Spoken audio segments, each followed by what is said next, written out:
श्री गणेशाय नमः।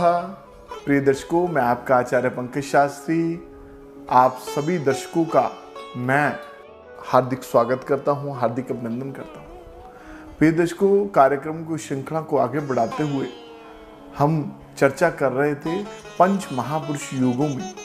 पंच महापुरुष योग जो कि राजयोग है, मैंने आपको बताया है। उसी की श्रृंखला को आगे बढ़ाते हुए पंच महापुरुषों में एक योग है, वो है मालव्य योग। मालव्य योग जो कि ये पंच महापुरुषों योगों की श्रेणी में आता है। और कैसे ये बनता है, ये राजयोग का निर्माण होता है। एक व्यक्ति का जन्म हुआ, वो बहुत ही लक्ष्मीवान हो गया, और दूसरे ही रूप में उसी समय में एक दूसरे व्यक्ति का जन्म होता है। वो बहुत ही गरीब परिवार में है, उसका जन्म हुआ, लेकिन उसके भी ये योग है। अमीर बच्चे का जन्म हुआ, उसके माता पिता उसको मर्सिडीज, BMW बड़ी से बड़ी गाड़ियों में उसको घर पर ले गए।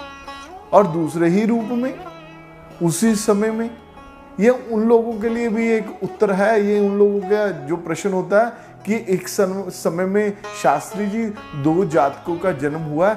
एक व्यक्ति बिल्कुल ही गरीब परिवार में जन्म हुआ, दूसरा ही अमीर परिवार में जन्म हुआ। तो हम बात कर रहे थे मालव्य योग में।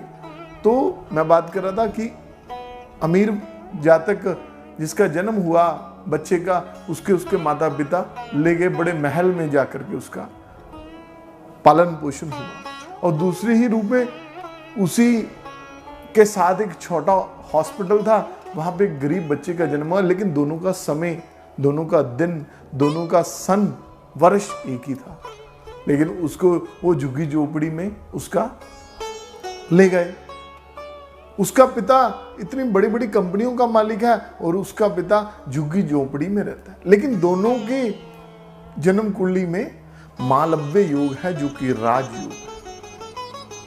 और ये कब फलीभूत होता है, मैं अब बात करता हूं।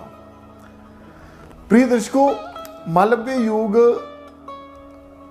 का जब समय होता है, किसी भी ग्रह की जब दशा होती है, जब किसी भी ग्रह का कोई ना कोई संबंध बनता है दशा के साथ, अंतरदिशा में, प्रत्यंतर दिशा में या महादिशा में, और वो ग्रह उच्च का आपकी जन्म कुंडली में बैठा है, तब व्यक्ति की जन्म कुंडली का वो उच्च का ग्रह वो राजयोग फलीभूत हो जाता है। प्रिय दर्शकों, अब बात कर रहे थे कि वो गरीब है और वो अमीर है। देखिए, उसके माता पिता अमीर थे, ठीक है, उसका जन्म हो गया, लेकिन वर्तमान में दोनों बच्चों का जन्म हुआ, एक गरीब परिवार में, एक अमीर परिवार में। अब कुछ समय के बाद, मैं इस बात को जल्द खत्म करूंगा, कुछ समय के बाद वो छोटा बच्चा जो गरीब परिवार में है, उसके जन्म के पश्चात उसके पिता को या उसकी माता को किसी बड़े घर में नौकरी मिल जाती है उसके जन्म के बाद।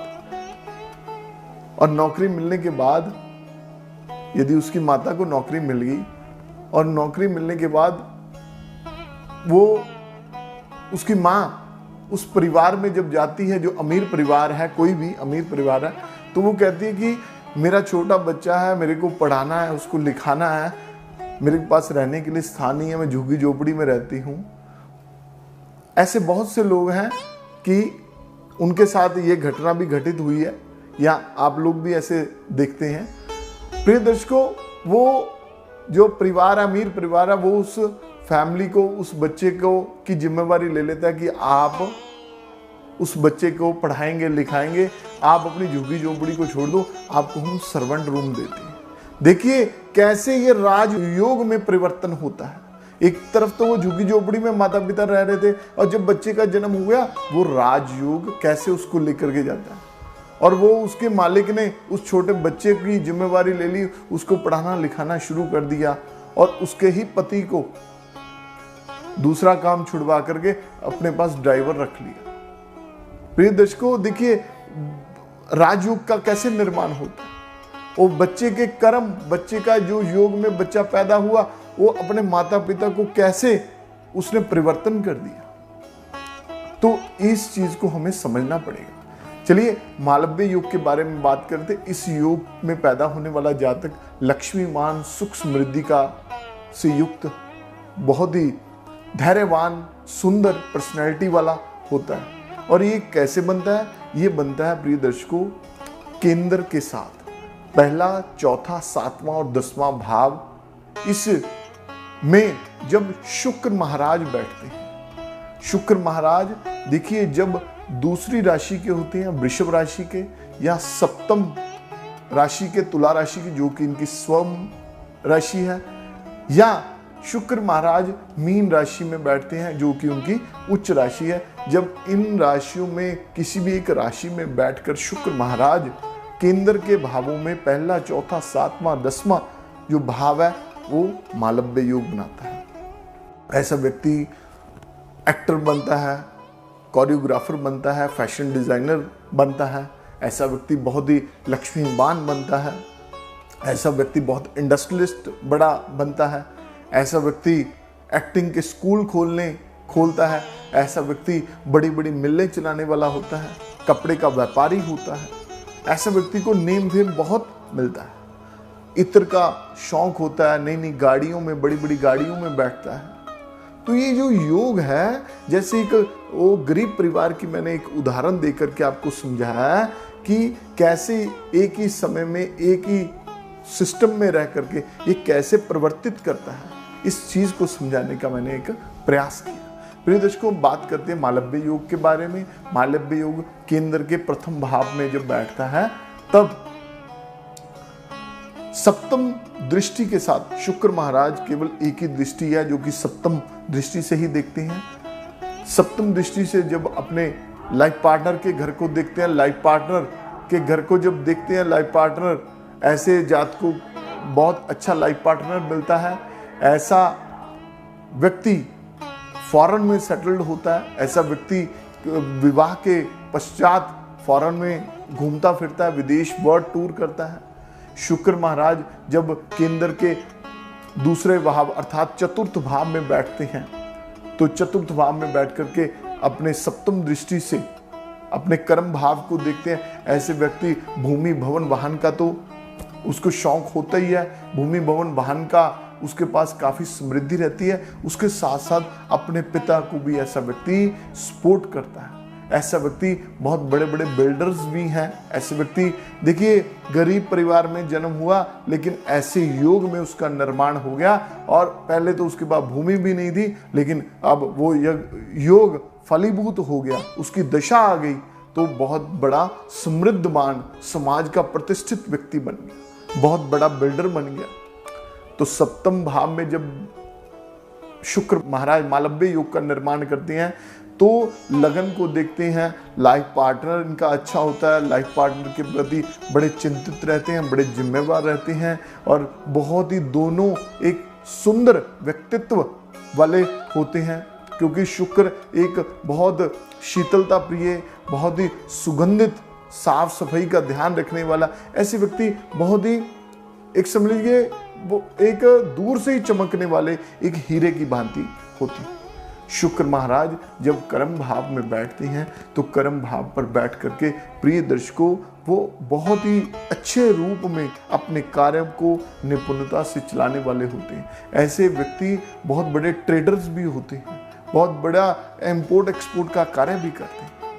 मैं आपको बताने का प्रयास करूंगा कि राजयोग किसी भी प्रकार से आपकी जन्म कुंडली में आपका कोई भी जातक किसी भी बच्चे का जन्म हो जाता है वो आपको निश्चित तौर पर ये समझना पड़ेगा कि वो कब फलीभूत होगा। वो जानकारी आपको कुंडली के विश्लेषण के पश्चात ही मिलेगी, लेकिन निश्चित तौर पर ये मानना पड़ेगा कि ये जो योग है फलीभूत अवश्य होगा। राजयोग का मतलब ही होता है यदि किसी व्यक्ति के जन्म कुंडली में दरिद्रता योग है तो उसको जीवन में बड़ी कठिनाइयों का सामना करना पड़ता है। एक एक पाई का, एक एक रुपए का, एक एक आने पाई का उसको अभाव होने लग जाता है।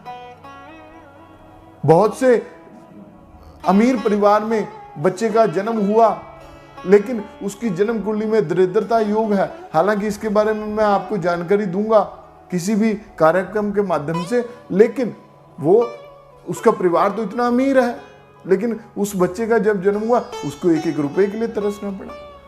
तो ये चीज हम चाहे समझें चाहे ना समझें, लेकिन हमारे को ग्रहों का जो प्रभाव है बहुत अधिक मिलता है। प्रिय दर्शकों, एक छोटी सी एग्जांपल से आपको मालव्य युग के बारे में मैंने समझाया है, जो कि राजयोग है, और ग्रह के बारे में भी बता दिया। शुक्र के साथ इनका संबंध है और जन्म कुंडली के 12 भावों में केंद्र के साथ इनका संबंध है। और आप ये समझ गए, बड़ा आप इजी मेथड से, इजी तरीके से आपको मैंने जानकारी दी है। आप अपनी जन्म कुंडली को उठाएं, उसमें देखें यदि आपकी जन्म कुंडली में भी मालव्य योग है और कब फलीभूत होगा, उसकी जानकारी लेने के लिए आप मेरे नीचे दिए नंबर पर संपर्क करके प्रॉपरली अपनी कुंडली का विश्लेषण करवा सकते हैं, अथवा किसी भी विद्वान से आप अपनी जन्म कुंडली दिखा सकते हैं। प्रिय दर्शकों, समय का अभाव होने के कारण आपसे मैं विदा लेता हूँ। जाने का मन तो नहीं करता आपको छोड़ करके, परंतु कार्यक्रमों की श्रृंखला को आगे बढ़ाते हुए समय का, आपका समय बड़ा कीमती है, समय का थोड़ा सा अभाव भी है, तो आपके समक्ष पुनः कल को दोबारा इसी कार्यक्रम के माध्यम से, इसी चैनल के माध्यम से दोबारा आएंगे। तो एक नई जानकारी के साथ आप अपना और अपने बच्चों का ध्यान रखें। नमस्कार।